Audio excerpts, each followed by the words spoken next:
Hello मेरे प्यारे students, आप लोग कैसे हैं। उम्मीद है आप सब बहुत अच्छे से होंगे। और आप लोगों को दिख रहा होगा पीछे स्टीवार्ट्स थ्योरम, बहुत ही इंपॉर्टेंट थ्योरम है एग्जामिनेशंस के पॉइंट ऑफ व्यू से, कंपटीशंस के पॉइंट ऑफ व्यू से, ठीक है। और इस थ्योरम का यूज़ जो है क्वेश्चंस के बीच में भी होता है और कई बार डायरेक्टली इस पर क्वेश्चंस पूछ लिए जाते हैं। तो आज हम लोग पढ़ेंगे स्टीवार्ट्स थ्योरम और अपोलोनियस थ्योरम से इसका क्या रिलेशन है ये भी हम आप लोगों को बताएंगे, ठीक है। अब चलिए, तो सबसे पहले ये स्टीवार्ट्स थ्योरम लिखी कैसे जाती है, देखने में लगती कैसे है, ये आप पहले देख लीजिए। तो सबसे पहले ये देख रहे हैं आप बी स्क्वायर, क्या बी स्क्वायर एम, ये साइड है ए को एन और एम में तोड़ा गया है, ठीक है।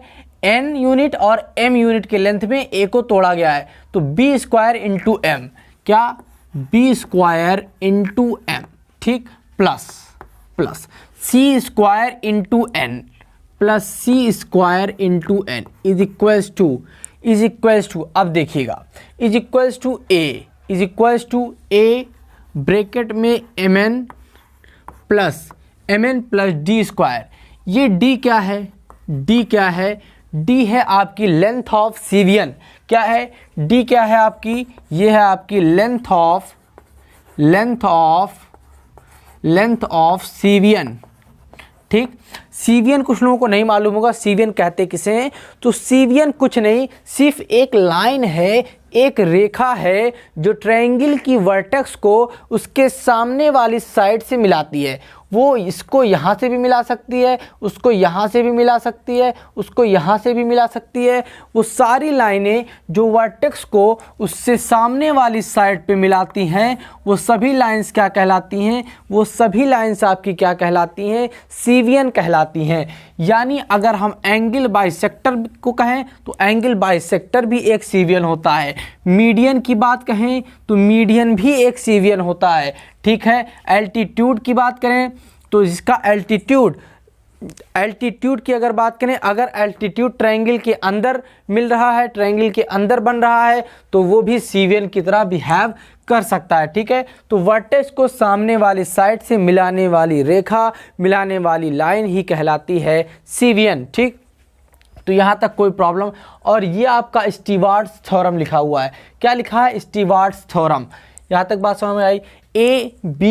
ए बी सी और उसकी ए बी सी मतलब क्या है, ये तीनों ट्रायंगल की साइड्स हैं, ठीक।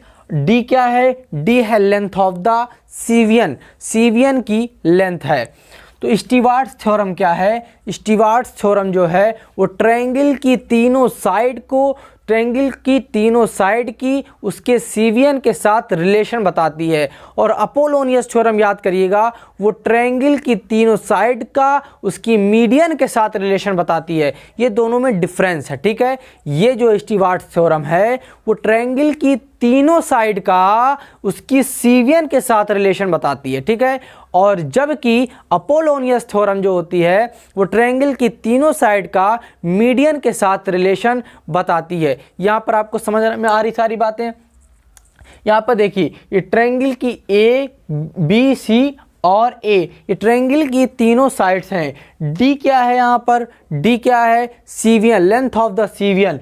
तो ट्रायंगल के तीनों साइड्स और सीवियन के बीच में जो रिलेशन होता है उसे हम लोग क्या बोलते हैं, उसे हम लोग बोलते हैं स्टीवार्ट्स थ्योरम। और एम एन भी आपका क्या है, एम एन भी ए से ही तो रिलेटेड है, एम एन तो ए से ही रिलेटेड है, क्योंकि m plus n is equal to क्या है, m plus n is equal to क्या है, a, क्या है, a। यहाँ तक किसी स्टूडेंट को कोई प्रॉब्लम, यानी m और n वो ट्रायंगल की एक्चुअल में साइड से रिलेट हैं, ट्रायंगल की साइड से रिलेट हो रही हैं, इसमें आपको कोई प्रॉब्लम नहीं होनी चाहिए, ठीक है। यानी अगर आप m लिखना चाहें तो आप a माइनस एन लिख सकते हैं, ठीक। अगर आप n लिखना चाहें तो a माइनस एम लिख सकते हैं, ठीक है। यानी ट्रायंगल की तीनों साइड का उसकी सीवियन के साथ रिलेशन बताने वाली जो थ्योरम होती है उसी को नाम देते हैं स्टीवार्ट्स थ्योरम। और अपोलोनियस थ्योरम से मैं आपको इसको रिलेट कर दे रहा हूँ, वो ट्रायंगल की तीनों साइड की उसकी मीडियन के साथ रिलेशन बताता है। आप सुनिएगा इसका प्रूफ देखिए, इसका क्या देखिए आप लोग, प्रूफ। इसका आप प्रूफ देखिए, प्रूफ।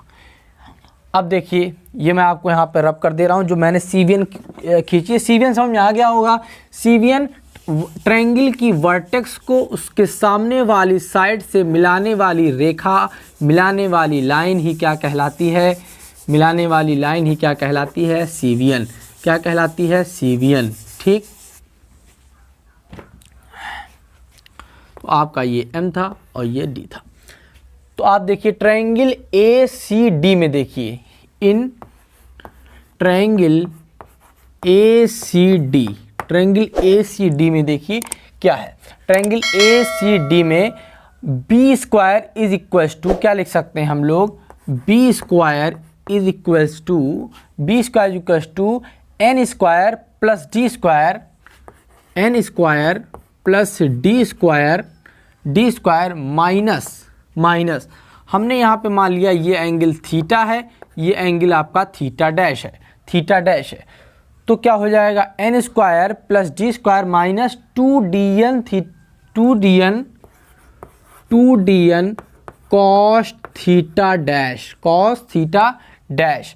ये क्या लिखा हुआ है? ये ट्रायंगल में हमने क्या लगाया है? Cosine rule. ट्रायंगल में कोसाइन रूल लगाने का मतलब थीटा के सामने वाली साइड का स्क्वायर उसके आजू बाजू साइड के स्क्वायर का सम माइनस 2 टाइम्स उसके आजू बाजू साइड का product into cos of that angle. ये आपका क्या है? Cosine rule. क्या है? Cosine rule. क्या है आपका? ये कोसाइन रूल से हमने इसको ये लिखा। ठीक, अब ठीक उसी तरह से आप ट्रायंगल इस वाले ट्रायंगल में ABD, ठीक, इन ट्रायंगल ABD में देखिए, ट्रायंगल ABD में एक बार और कोसाइन रूल लगाएंगे तो थीटा के सामने वाली साइड यानी C का स्क्वायर इज इक्वल टू आजू बाजू साइड मतलब D और M यानी M square plus D square minus 2 times आजू बाजू साइड का प्रोडक्ट, 2 टाइम्स आजू बाजू मतलब DM और कॉस ऑफ थीटा। ये भी कैसे लिखा गया है? कोसाइन रूल से। कैसे लिखा गया है?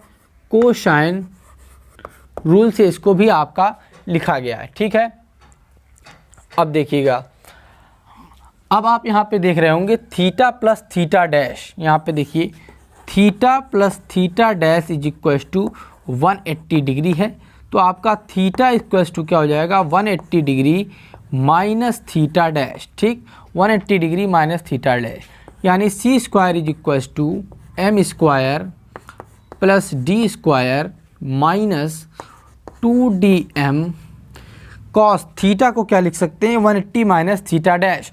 और कॉस 180 माइनस थीटा, ये क्या? थीटा की हम लोग लिख देंगे कॉस 180 माइनस थीटा डैश। तो कॉस 180 माइनस थीटा होता है माइनस कॉस थीटा, तो यहाँ से माइनस निकल के बाहर आ जाएगा, ये हो जाएगा plus 2DM cos theta dash. आया समझ में यहाँ तक? अगर नहीं समझ में आया तो मैं एक स्टेप और लिख दे रहा हूँ आपके लिए।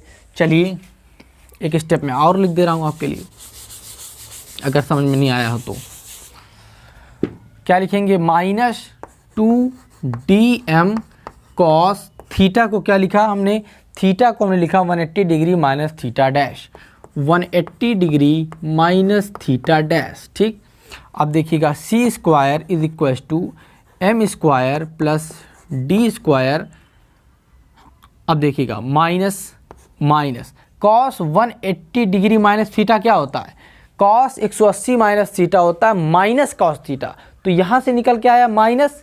ठीक, और ये माइनस, तो माइनस माइनस हो गया प्लस और 2DM कॉस थीटा डैश। ठीक, कॉस थीटा डैश। यहाँ तक किसी स्टूडेंट को कोई प्रॉब्लम है? ठीक, तो हमने इसको मान लिया इक्वेशन फर्स्ट, इसको मान लिया हमने क्या? Equation number second. यहाँ तक कोई प्रॉब्लम है किसी भी स्टूडेंट को? बताइए, यहाँ तक किसी भी स्टूडेंट को कोई प्रॉब्लम है? कहीं से कोई दिक्कत आ रही है इसमें? बताइएगा, बताइए कहीं से कोई दिक्कत है यहाँ पर किसी भी स्टूडेंट को? कहीं सारी चीज़ें क्लियर दिख रही हैं आप लोगों को? नहीं है, यहाँ तक सारी चीज़ें क्लियर दिख रही हैं, कहीं से आपको कोई प्रॉब्लम नहीं होगी। अब इक्वेशन 1 में आप मल्टीप्लाई कीजिए किससे? पूरे इक्वेशन 1 में आप m से मल्टीप्लाई कर दीजिए। किससे मल्टीप्लाई कर दीजिए? m से। तो क्या हो जाएगा? b स्क्वायर m हो जाएगा, ठीक, इज इक्वल्स टू क्या हो जाएगा? n स्क्वायर m, ठीक, प्लस डी स्क्वायर m, ठीक, minus 2dnm cos theta dash. ये इक्वेशन थर्ड ले लीजिए। क्या ले लीजिए? थर्ड, ठीक। अब इक्वेशन सेकंड में आप n से मल्टीप्लाई कीजिए, n से। ऐसा क्यों कर रहे हैं? क्योंकि यहाँ पर हमको दिख रहा है b स्क्वायर m, तो हमने इसमें m से मल्टीप्लाई किया। यहाँ दिख रहा है c स्क्वायर n, तो हमने इसमें n से मल्टीप्लाई किया। तो c square n is equals to m square n, ठीक, plus d square n minus की प्लस n से मल्टीप्लाई कर रहे हैं, तो 2dnm cos थीटा डैश। ये इक्वेशन फोर्थ आ गई। अब इन दोनों इक्वेशन को आप क्या कर दीजिए? ऐड। इससे ये पूरा कैंसिल हो जाएगा। ये पूरा आपका माइनस में है, ये पूरा आपका प्लस में है, ठीक है। दिख रहा है क्लियर? हमने इसमें m से मल्टीप्लाई किया, इसमें n से मल्टीप्लाई करके थर्ड और फोर्थ को ऐड कर दिए। ऐड करने पे ये दोनों आपस में क्या हो गए? कैंसिल आउट हो गए। अब देखिएगा, अब क्या बचा आपका? यहाँ से b square m plus c square n add किया हमने। ऐड करने पे ये कैंसिल हुए हैं। इज इक्वल्स टू क्या हो जाएगा? यहाँ से देखिए n स्क्वायर m, ठीक, प्लस m स्क्वायर n, ठीक, कोई दिक्कत, प्लस ऐड कर रहे हैं तो d स्क्वायर कॉमन ले लीजिए। क्या हो जाएगा? m plus n। यहाँ तक कोई दिक्कत किसी स्टूडेंट को? कोई प्रॉब्लम? चलिए अब और नीचे लिख दे रहे हैं, ठीक, यहाँ तक दिख रहा होगा आपको क्लियर, ठीक है। b स्क्वायर m, ठीक, plus c square n is equals to, इनमें से हम mn कॉमन कर ले रहे हैं। क्या?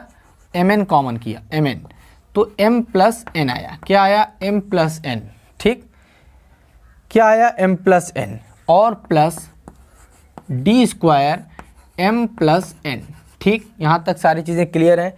फिर से हम लोग यहाँ पे आते हैं, अब यहाँ पर आते हैं, यही चीज़ देखिए, b स्क्वायर m, अब सिर्फ कैलकुलेट ही करना है, plus c square n is equal to, देखिएगा इस टर्म में और इस टर्म में, इन दोनों टर्म में क्या कॉमन है? क्या m प्लस n कॉमन दिख रहा है? क्या इन दोनों टर्म्स में, क्या इसमें और इसमें आपको m प्लस n कॉमन नहीं दिख रहा है? बिल्कुल आपको कॉमन दिख रहा है। क्या? m प्लस n इसमें आपको कॉमन दिख रहा है, ठीक। तो इन दोनों में से हमने क्या कॉमन कर लिया? हमने इसमें कॉमन कर लिया m प्लस n, ठीक, और ब्रैकेट में आ गया आपका mn प्लस डी स्क्वायर। क्या आ गया? mn प्लस डी स्क्वायर, ये आपका ब्रैकेट के अंदर आ गया, ठीक। अब m प्लस n की वैल्यू देखिए यहाँ पर क्या है? m प्लस n की वैल्यू क्या है? a। m प्लस n की वैल्यू क्या है? a। b square m plus c square n is equal to a times mn plus D square. ये आपका प्रूफ हो गया। अच्छा देख लीजिए, b square m plus c square n plus is equal to a times mn plus D square, ठीक। तो ये आपका क्या हो गया? प्रूव्ड। ये आपका हो गया प्रूव्ड, ठीक है, प्रूव्ड। अच्छा, स्टीवार्ट्स थ्योरम ये आपका प्रूफ हो गया। कहीं से किसी भी स्टूडेंट को कोई प्रॉब्लम है स्टीवार्ट्स थ्योरम में? अच्छा, आप अपोलोनियस थ्योरम भी पढ़े होंगे, तो अपोलोनियस थ्योरम जो है वो स्टीवार्ट्स थ्योरम का ही पार्ट है। स्टीवार्ट्स थ्योरम से ही अपोलोनियस थ्योरम आई है। ये जो सीवियन इसमें दिख रही है, उसमें अपोलोनियस थ्योरम में वही सीवियन आपकी मीडियन बन जाती है। यानी वो जो आपका सीवियन जो है इसको n और m में डिवाइड कर रही है, तो जो मीडियन होती है वो 2 इक्वल पार्ट्स में डिवाइड करती है, और n m की जहाँ m हो जाता है। क्या हो जाता है? m हो जाता है। यानी m is equal to n आप रख देंगे, इसमें अगर आप m is equal to n रख देंगे तो वो आपका अपोलोनियस थ्योरम हो जाएगा। ठीक, इफ़ अगर देख लीजिए, इफ़ आप करके देखिएगा, if m is equal to n आप रख देंगे तो क्या बन जाएगा, ये आपका अपोलोनियस थ्योरम हो जाएगा। ठीक, अपोलोनियस थ्योरम क्या हो जाएगा, ये आपका अपोलोनियस थ्योरम हो जाएगा। आप रख के देखिएगा क्या आया है, और हमने इसका प्रूफ भी आपको कराया है। ठीक है, अपोलोनियस थ्योरम का मैंने प्रूफ भी कराया है कि तीनों ट्रायंगल की तीनों साइड्स को उसकी मीडियन के साथ रिलेट करने वाली थ्योरम अपोलोनियस थ्योरम है, और ट्रायंगल की तीनों साइड को उसकी सीवियन के साथ रिलेट करने वाले थ्योरम है स्टीवार्ट्स थ्योरम, और स्टीवार्ट्स थ्योरम का ही पार्ट है अपोलोनियस थ्योरम। ठीक है, बात समझ में आ गई है। सीवियन क्या होता है, वर्टेक्स को उसके सामने वाली साइड से मिलाने वाली लाइन ही क्या कहलाती है, सीवियन। ठीक है, वो सीवियन आपका मीडियन भी हो सकता है, और आपका एंगल बाइसेक्टर भी हो सकता है, और कुछ केसेस में आपका एल्टीट्यूड भी हो सकता है। ठीक है, जो लाइनें वर्टेक्स से सामने वाली साइड को मिलाती हैं वो सब सीवियन कहलाती हैं, और ये आपका स्टीवार्ट्स थ्योरम है, आपका पूरा प्रूफ है। अपोलोनियस थ्योरम भी आप यहाँ से ही प्रूफ कर सकते हैं, स्टीवार्ट्स थ्योरम से भी आप अपोलोनियस थ्योरम प्रूफ कर सकते हैं। क्या रख करके, m is equal to n इसमें पुट करके, m is equal to n इसमें पुट करके आप उसको प्रूफ कर सकते हैं। पूरा स्क्रीनशॉट आप ले सकते हैं। ठीक है, उम्मीद है आपको समझ में आया होगा। अगर समझ में आया हो तो लाइक, शेयर और सब्सक्राइब जरूर करते रहें। Thank you so much.